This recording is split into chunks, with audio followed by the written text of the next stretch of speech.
Por la señal de la Santa Cruz de nuestros enemigos, líbranos, Señor Dios nuestro. En el nombre del Padre, y del Hijo, y del Espíritu Santo. Amén. Señor mío y Dios mío, creo firmemente que estás aquí, que me ves, que me oyes. Te adoro con profunda reverencia.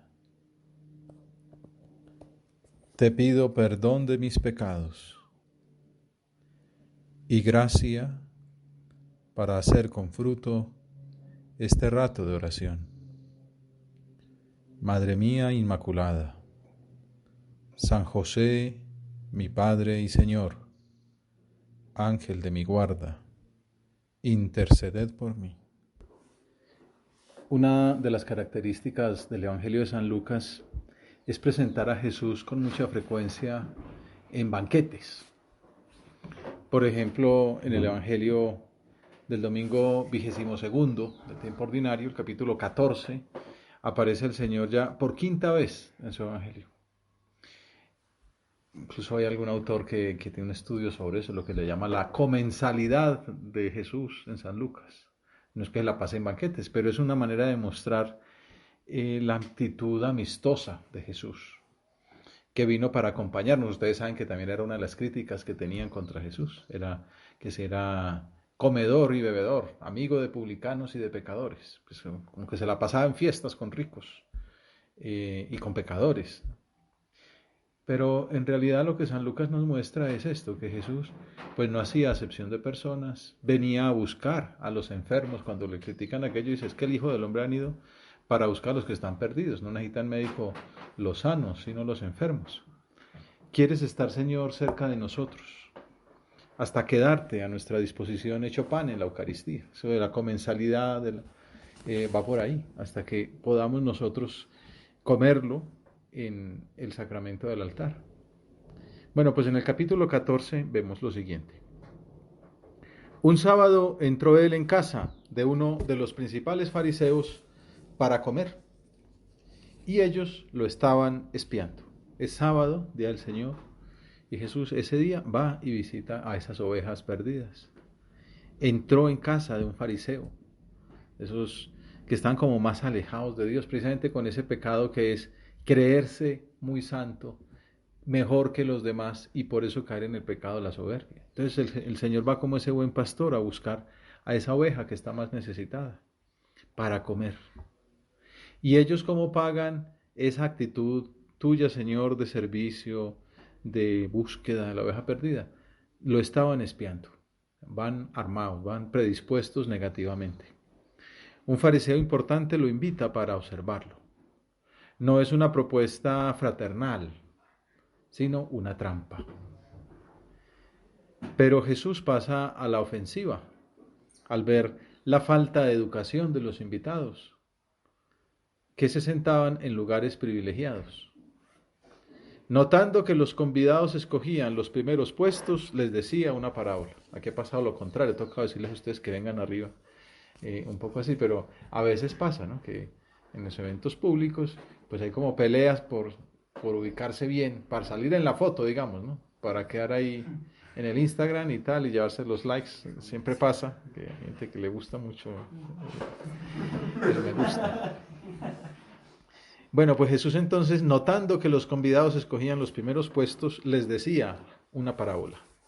Es la tendencia humana al reconocimiento, a la gloria, a la vanagloria, diríamos, ¿no?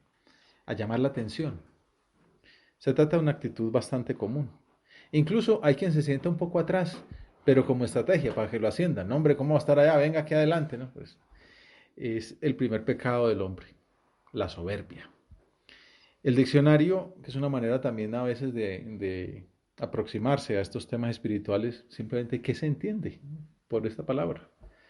La Real Academia lo define así: soberbia, altivez y apetito desordenado de ser preferido a otros. Satisfacción y envanecimiento por la contemplación de las propias prendas, con menosprecio de los demás. Es famosa aquella personaje. Espejito, espejito, ¿quién es el más bonito? No va a hacer comentarios. Apetito desordenado. Hay un sano cuidado de uno mismo, ¿no? Pero si se desordena, convierte a la persona en un ser que busca patológicamente la preferencia sobre los demás. Ocupar los lugares principales, como estamos viendo en el Evangelio, es una manifestación entre muchas. El soberbio se cree mejor que los demás y se entristece cuando la realidad le muestra que en algún punto siempre hay alguna persona que pueda superarlo. Busca su propia excelencia, pero sobre todo ser reconocido, el reconocimiento social. Se considera el mejor de todos en cualquier campo, en la apariencia física, en las virtudes, en las capacidades deportivas, en la astucia, cree que tiene la mejor cometa, que es el que más lejos la puede volar. Por eso termina engañado. Nadie es mejor que todos en todos los aspectos. Siempre hay algo en que uno destaca, pero hay otros que lo superan a uno. Luego también uno puede ser como una especie de fenomenología del soberbio.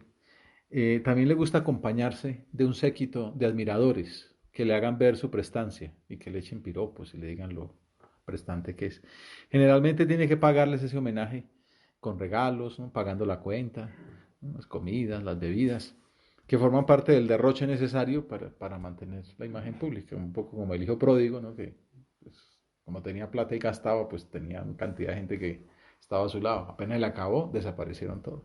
Solo quedó el que le dio el trabajito o el que se lo ayuda a conseguir.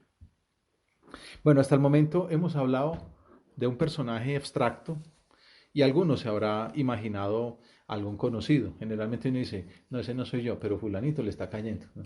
Uno piensa en el otro, ¿no? Que encuadra en esta descripción así un poquito caricaturesca. Pero resulta que todos somos soberbios. Soberbia yo, había un famoso folleto hace muchos años, se llamaba así, soberbia yo.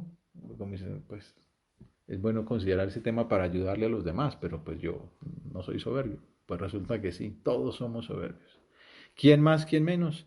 Tendemos a ser altivos, orgullosos, arrogantes, a creernos mejores que los demás, por lo menos en algún aspecto. Vamos, incluso aplicándonos el cuento y pensando, Señor, yo en qué me creo más que los demás, ¿no? No lo va a pasar como el de estos días, ¿no?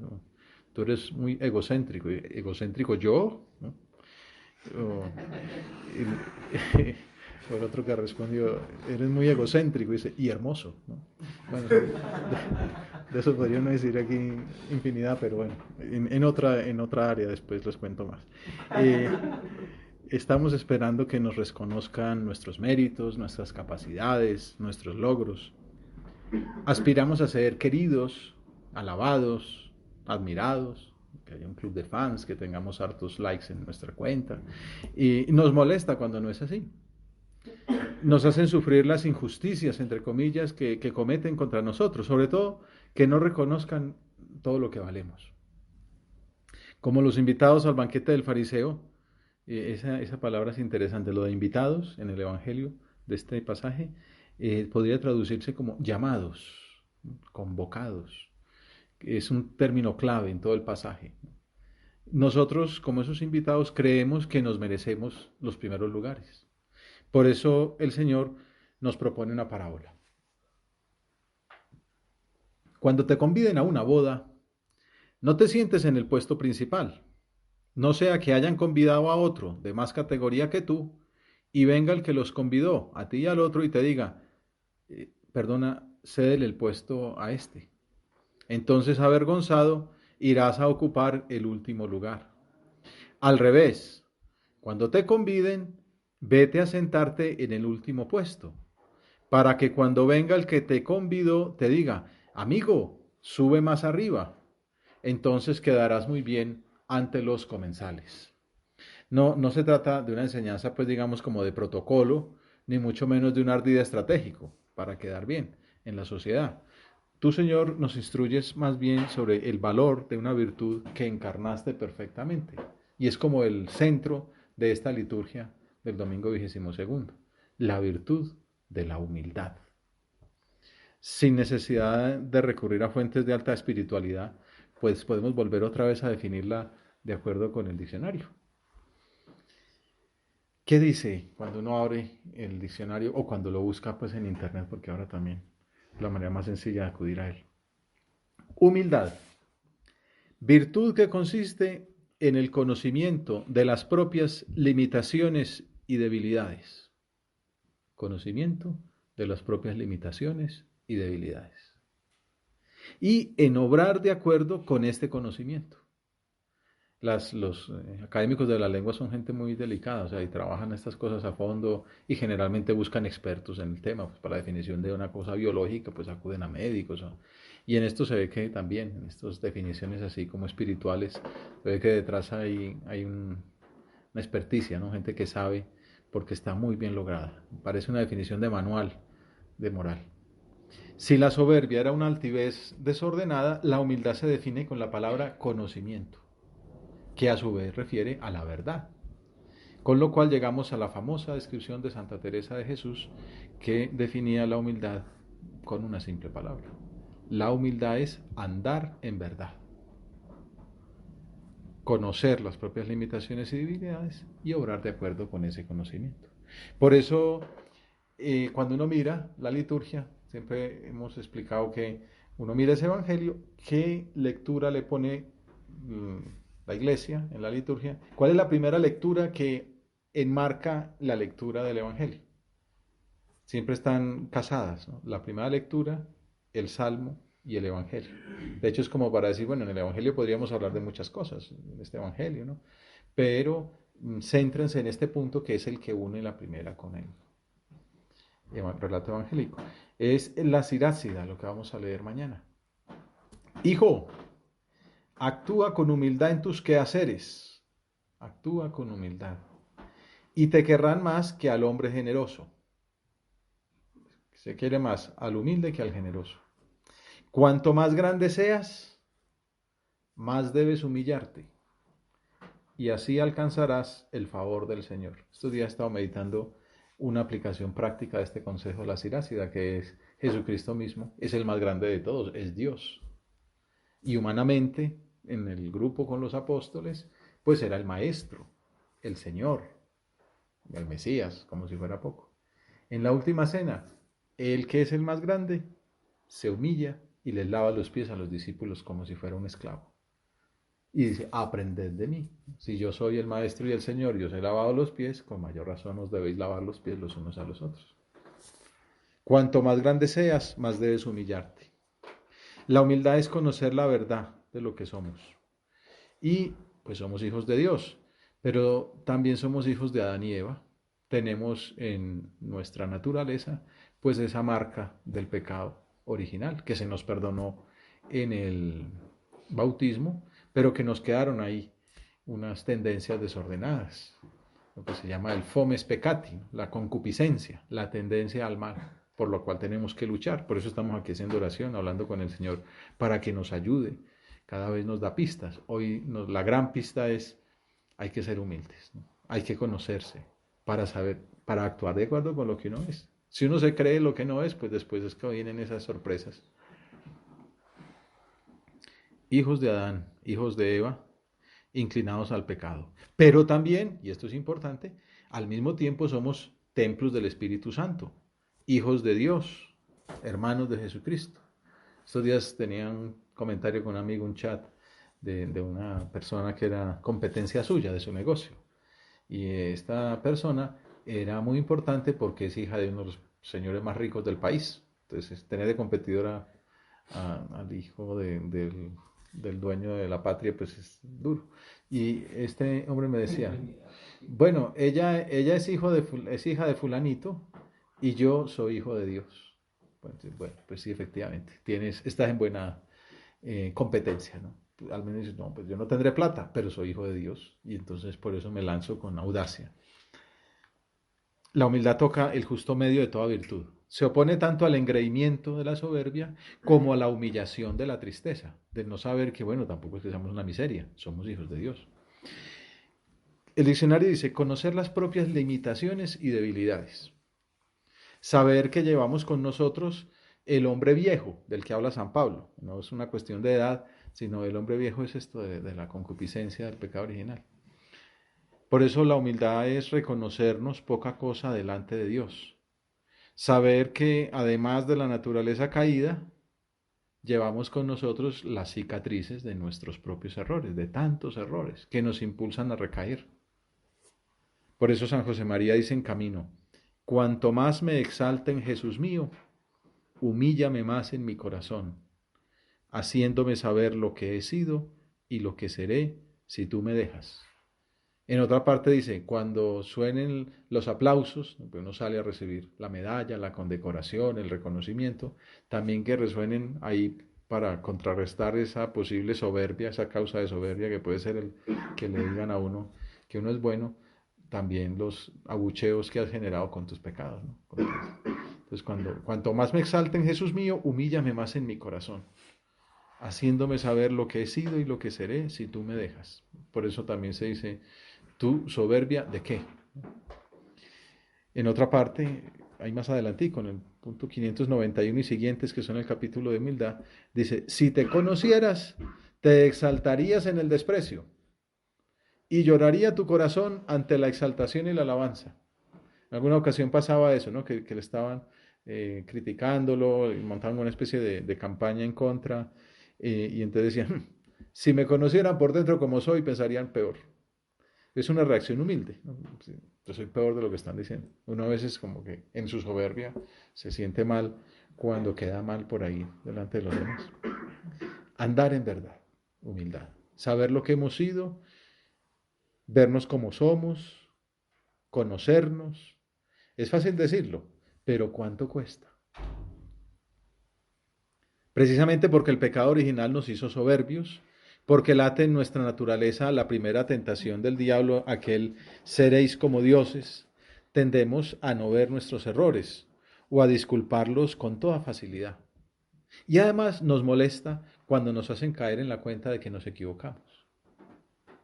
Por ese motivo el diccionario menciona esa realidad anunciada por muchos santos: el conocimiento propio es necesario para la humildad.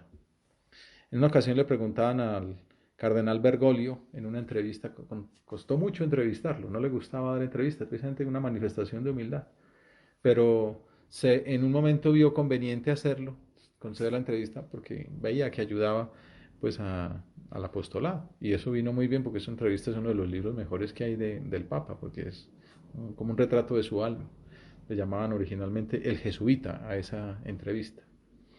Entonces le preguntan: ¿cuál es para usted la más grande de las virtudes? Y él respondió: bueno, la virtud del amor, de darle el lugar al otro, y eso desde la mansedumbre. La mansedumbre me seduce tanto. Le pido siempre a Dios que me dé un corazón manso. Bien. Entonces, como buen periodista, le replican: ¿y el peor de los pecados, cuál es para usted? Entonces dice: si considero el amor como la mayor virtud, tendría que decir lógicamente que el peor de los pecados es el odio. Pero el que más me repugna es la soberbia. Entonces él, con un término así como argentino, dice: el creérsela.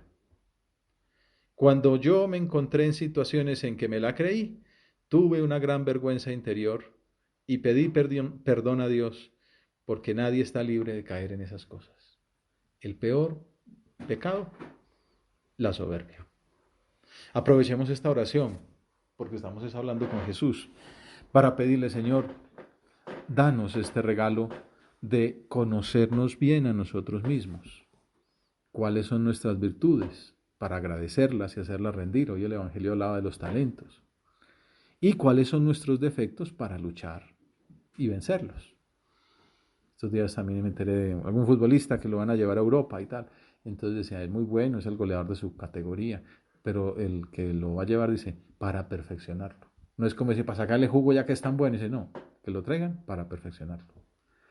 Pues es lo que cualquier deportista quiere, ¿no? Pues me falta el dribbling con la izquierda, pues vamos a trabajarlo 30 veces, ¿no? No se me da bien el, el centro o el penalti, entonces pues la entrena uno muchas veces hasta que ya le va cogiendo la técnica. Pues eso en una cuestión humana, ¿cómo será en lo divino? Conocerse mejor, porque se trata de que podamos ser otros Cristos, de que podamos ser santos, de que podamos ser apóstoles, y para eso hace falta el conocimiento, saber en qué tenemos talentos, qué nos ha regalado Dios. Eso también eso no es falta de humildad. pero eso sí, para agradecerlo y hacerlo rendir. Y luego también saber en qué fallo, dónde está mi talón de Aquiles, pues para fortalecerlo y avanzar. Ese es uno de los mejores frutos de la oración, conocer a Jesús y mejorar el conocimiento propio al compararnos con ese modelo de perfección que es Él. Y Él nos va dando luz, es el Espíritu Santo, el que nos dice, tú tienes que ser más humilde, tú tienes que ser más servicial, tú tienes que ser más ordenado. A cada uno le va diciendo lo que toca. Y a nosotros mismos nos dice lo que nos toca ahora, esta virtud en concreto. Luego, un tiempo más adelante nos pone otra, pues no podemos avanzar en todo al mismo tiempo. Entonces uno va construyendo un pedazo y luego avanza en el siguiente. Hagamos examen y pensemos qué tanto nos conocemos. Si sabemos dónde nos talla el zapato, cuál es ese punto que nos cuesta más y también cuáles son nuestros talentos para dar el fruto que el Señor espera.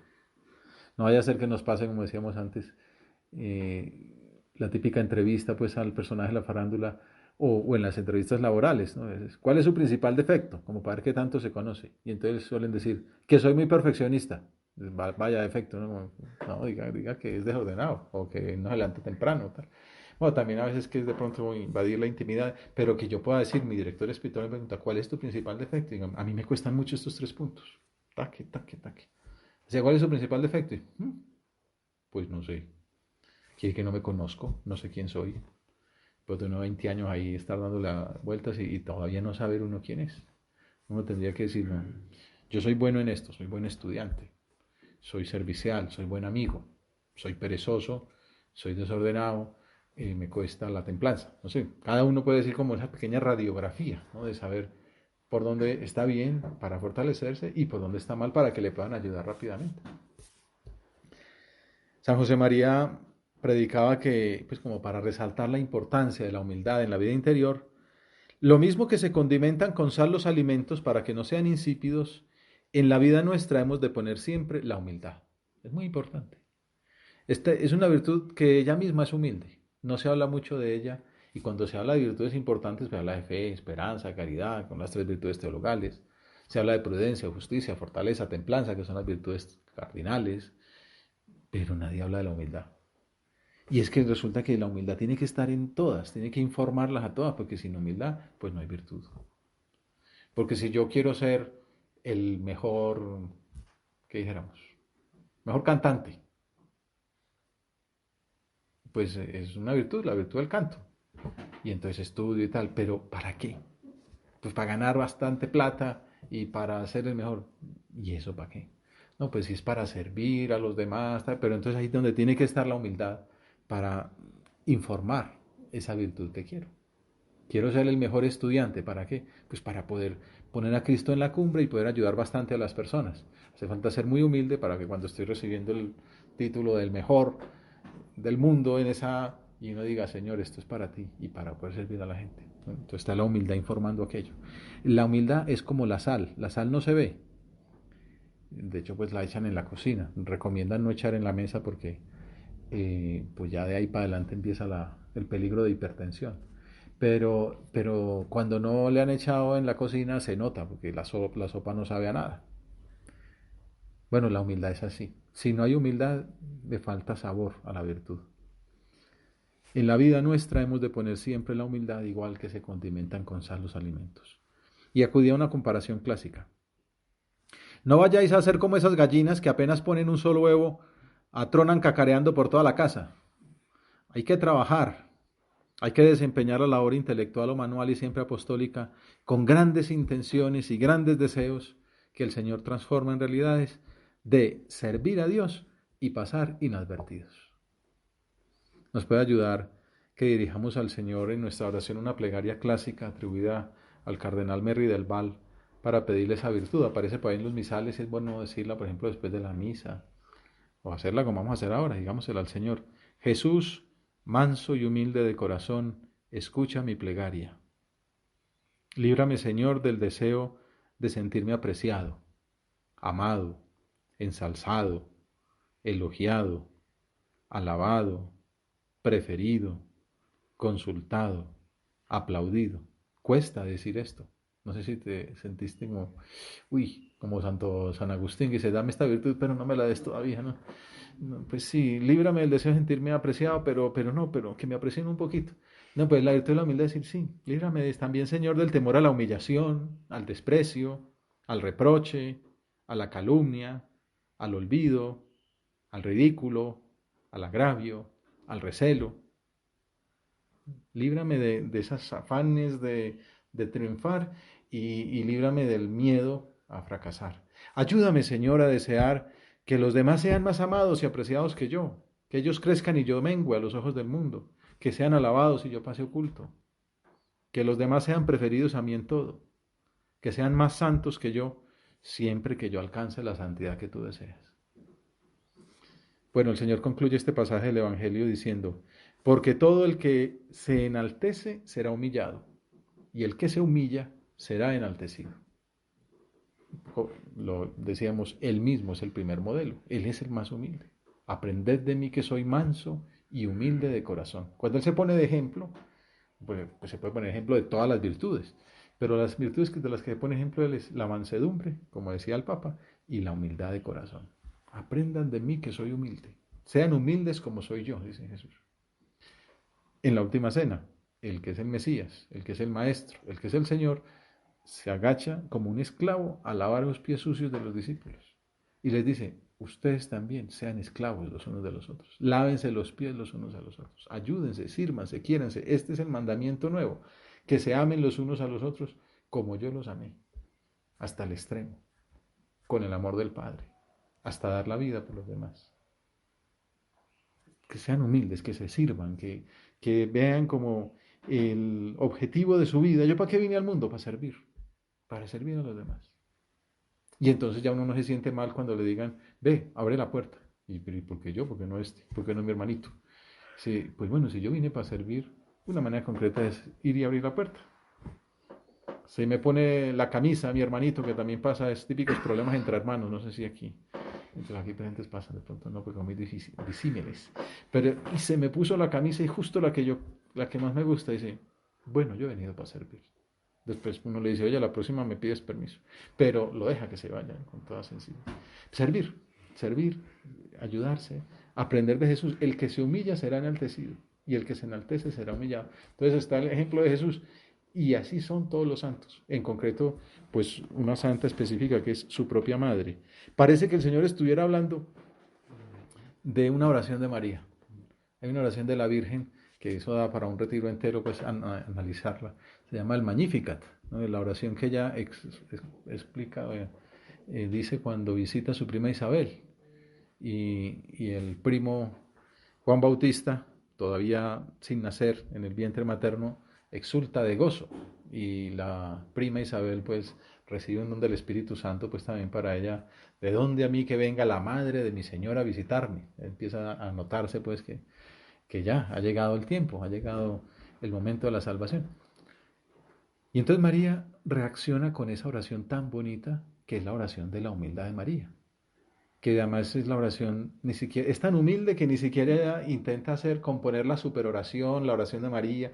No, ella simplemente expresa oraciones que ha aprendido y que ha recitado en esos pocos años de vida que lleva, aprendidas del Antiguo Testamento. Es tan humilde que tampoco se las da original, pero dice unas oraciones bellísimas tomadas pues de las grandes mujeres del Antiguo Testamento. Y empieza así, magnífica, ¿no? En mi alma engrandece al Señor.